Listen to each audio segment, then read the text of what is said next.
there, this is Jackie, my Apex Training BBC. Thank you for joining me on part 4 of a 10-part series on how to properly back squat. From the beginning, we talked about the essential tools that you need, and that's a good pair of decent weightlifting shoes. Worst to worst, if you just don't have it right now to get a pair of weightlifting shoes, go get a pair of men's dress shoes that has a heel. Only you know what they're meant for. Just get something in the heel, because it gets really old sticking a pair of 2.5s or a pair of 5s underneath your feet or behind you, and having to have you search for where those little discs are when you got a load on your back. Okay, 2 things you take away from your lift.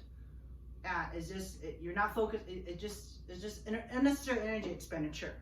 Okay, it's like a visually impaired person trying to find a basketball hoop. Just don't guess where it's at. All right. So if you cannot get a pair of weightlifting shoes, by all means, just go to your thrift shop, get a pair of men's dress shoes.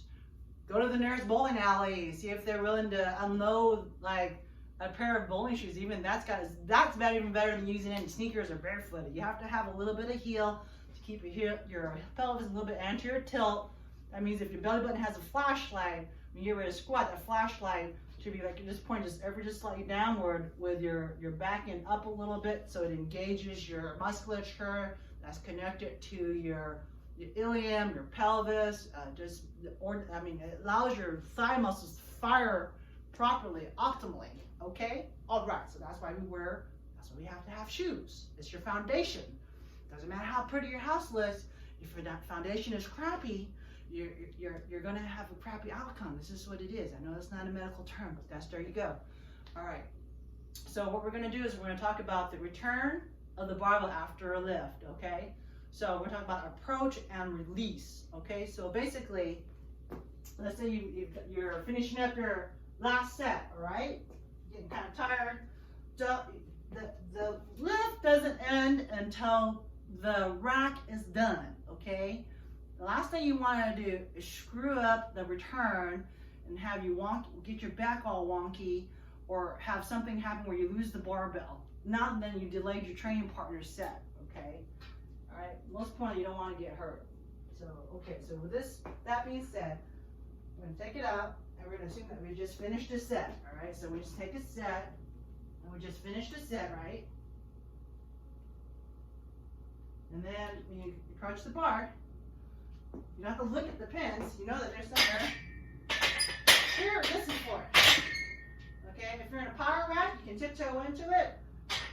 If you're not in a power rack, if you're like in those individual stands, like those candlestick holder things, you gotta approach it more slowly. Feel for it. And sink down. Okay, you can't barrel head into it and then what? Then you're gonna have to dump the weight. Okay. So, all right, so again, you want to have a specific approach when you rack the bar. So I'll do it one more time. Down with your set. Okay, this is imagine that I've done a set here. Approach the bar. Approach the rack. Feel for it. And then let it down, okay? So many times I see people when they rack the bar. I'm going to demonstrate this with an empty pipe. Last time I demonstrated poor technique, I was out for 3 weeks. Right? So when you rack it, don't lean into it and rack it. Okay? It's not an eccentric good morning, because I assure you, your lumbar spine will not like you later on that day. Okay? And then that would be my biggest thing. I see people when they get to the bar, they're just leaning forward to rack it. Stay with your hips. Keep your hips underneath you when you rack the weight, all right? That's where you're strongest, here, not here, okay? All right, so that's discussion about how you return a barbell properly to where you started out. Be kind to it. I tell people, it's like, pretend you're lifting, like in the library. You don't want to be banging and clanging around. If you draw attention to yourself, it's not a sign like, oh, how much weight I'm lifting. It's just a sign that you need attention, right? Okay, it's weightlifting. It's not therapy session. All right, thank you for listening to me. Have a great day.